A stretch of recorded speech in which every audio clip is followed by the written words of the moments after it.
వ్యవసాయంలో లాభాలు తగ్గుతున్నాయనే మాటలు తరచూ వినిపిస్తున్న ఈ రోజుల్లో మార్కెట్ అవసరాన్ని ముందుగానే అంచనా వేసి పంటలను ఎంపిక చేసుకుంటే వ్యవసాయమే బంగారు బాట అని నిరూపిస్తున్నారు బాపట్ల జిల్లాకు చెందిన రైతు యేసుదాసు.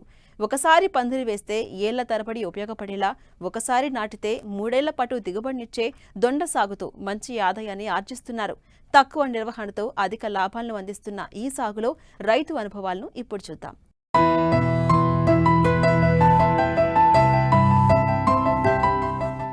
ఇదిగో ఇక్కడ కనిపిస్తున్న దొండ పందిరి చూడండి. బాపట్ల జిల్లా పరుచూరులో ఉన్న ఈ పందిరిని సాగు చేస్తుంది మాత్రం కర్లపాలెం మండలం పేరెల్లిపాడు గ్రామానికి చెందిన రైతు యేసుదాసు.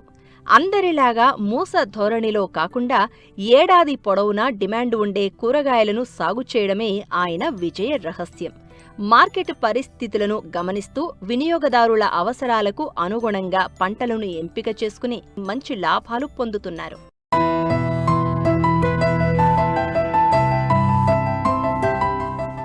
ప్రస్తుతం 1 ఎకరంలో దొండ సాగు చేపట్టిన యేసుదాసు పందిరి నిర్మాణంలో కూడా ప్రత్యేకతను చూపించారు. ఖరీదైన ఇనుప స్తంభాలకు బదులుగా స్థానికంగా సులభంగా దొరికే బొంగు కర్రలతో పందిరి నిర్మించారు. ఒకసారి నిర్మించిన ఈ పందిరి ఏకంగా 7 సంవత్సరాల వరకు మన్నికగా ఉంటుందని రైతు చెప్తున్నారు. దీంతో ప్రతి సీజన్లో పందిరి నిర్మాణానికి అయ్యే భారీ ఖర్చు గణనీయంగా తగ్గుతుందని అంటున్నారు. ఇటు దొండ మొక్కలు నాటిన 3 నెలలకే దిగుబడి ప్రారంభమవుతుంది. ఆ తర్వాత ఏకంగా 3 ఏళ్ల పాటు నిరంతరంగా కాయలు అందిస్తూ ఉండడంతో రైతుకు స్థిరమైన ఆదాయం లభిస్తోంది.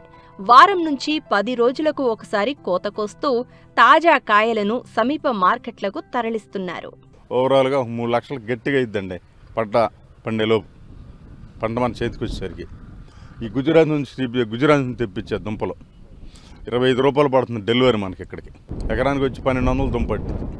జాగ్రత్త చేసి పండితే 3 నెలలకి మనం వేసిన 3 నెలలకి పంట వచ్చింది. పైకి వెళ్ళిన తర్వాత అల్లు పెడతామంటారు, దానికి చాలా డబ్బులు అవుతాయి. అల్లు పెడతానికి ఒక 40,000 అవుతాయి. కింద నాటిన కాడ నుండి పిలకలు వస్తూ ఉంటాయి, ఒక 2 అంగుళాలకి అంగుళన్నర పిలకలు. అవి ఒక 30 మంది 40 మంది అవుతారు ఎకరానికి వచ్చి పైకి వెళ్ళే లోపలని. అంటే అవి తుంపుతూ ఉంటే కానీ మెయిన్ తీగ పైకి వెళ్దాం. పైకి వెళ్ళిన తర్వాత సిల్లలు వస్తాయి. ఆ సిల్లల్ని అల్లు పెడతామంటారు. అల్లు అంటే 4 తీగలు వచ్చినాయి అనుకో, అటు ఇటు పర్వాలి. వాటిని ఒక 2 అడుగులు 3 అడుగులు వచ్చిన తర్వాత లాగేసి వాటిని వెల్లడపు చేసి 4 పక్కల 4 దిక్కులు పర్వాలి. అది అల్లు, అది కష్టం. అంటే కష్టం కాదు కానీ కుదిరినోళ్ళు కావాలి. దానికి వాళ్ళు కోడూరు వచ్చి పెడతారు. అసలు నాటిన కాడ నుండే కాయలు పడతాయి. నాటేసి ఒక మూర తీగ వచ్చిన కాడ నుండే చిన్న చిన్న కాయలు పడుతూ ఉంటాయి. అవన్నీ తుంపుకుంటూ వెళ్ళిపోవాలి. కింద నుండి కొయ్యకూడదు. కొత్తే ఇది పెరగాలి కదా మనకి. నవక్రాను కొట్టొచ్చు, ఎక్స్పోనస్ కొట్టొచ్చు, షాపు కొట్టొచ్చు, పూతకి పిందికి బోరాను ఫార్ములా 6 కొడతా. వాళ్ళు చెప్పడం 3 ఏళ్ళు అంటున్నారు కానీ 2 ఏళ్ళు గట్టిగా. ఇది మళ్ళీ పెట్టుబడి వేస్ట్ కాదు. ఇది కాపు తగ్గింది అన్న వెంటనే మళ్ళీ సెంటర్ని బతుకోవచ్చు. సెంటర్ని దుంపలు తీసుకొచ్చి మళ్ళీ సెంటర్ వేయచ్చు. అది నాటతం వీటిని కోసేత్తి ఎండిపోతాయి. వీటిని పీకేసుకుంటే అది పైకి అల్లిగిపోయింది.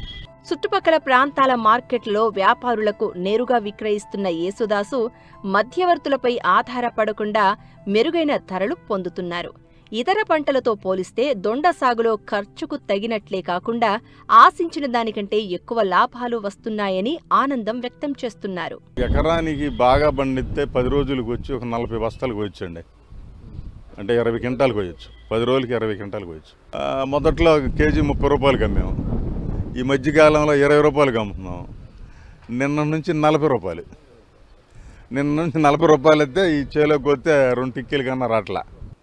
ఎట్ట నువ్వు 10 అమ్ముకున్నా 20 అమ్ముకున్నా యావరేజ్ మేనా.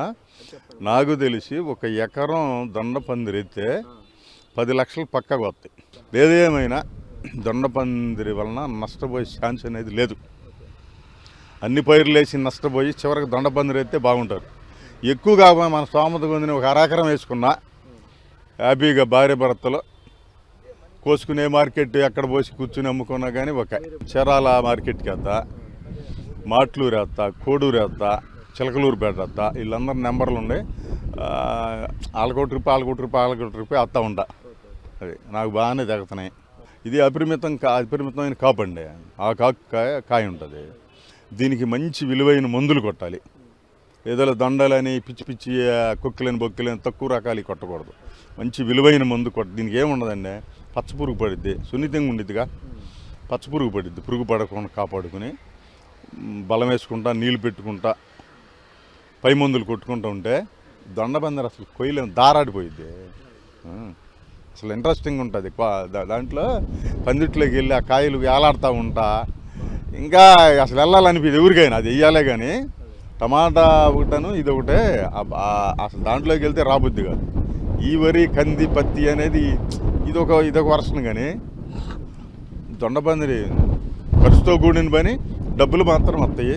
దానివల్ల నష్టపడి 3 సంవత్సరాలు పంట కదా, 3 సంవత్సరాల్లో మనకి ఏ 2 నెలలు రేటు ఉన్నా సరిపోయింది. మార్కెట్లో ఎప్పుడూ డిమాండ్ ఉండే పంటలను ఎంచుకోవడం, తక్కువ ఖర్చుతో మన్నికైన పందిరి నిర్మించడం, ఒకసారి నాటితే 3 ఏళ్ల పాటు దిగుబడి పొందడం ఇవే రైతు యేసుదాసు విజయానికి బలమైన కారణాలు. సరైన ప్రణాళిక, మార్కెట్ అవగాహన, శాస్త్రీయ విధానాలు కలిస్తే కూరగాయల సాగు కూడా రైతుకు స్థిరమైన ఆదాయ వనరుగా మారుతుందని ఈ రైతు మరోసారి నిరూపిస్తున్నారు.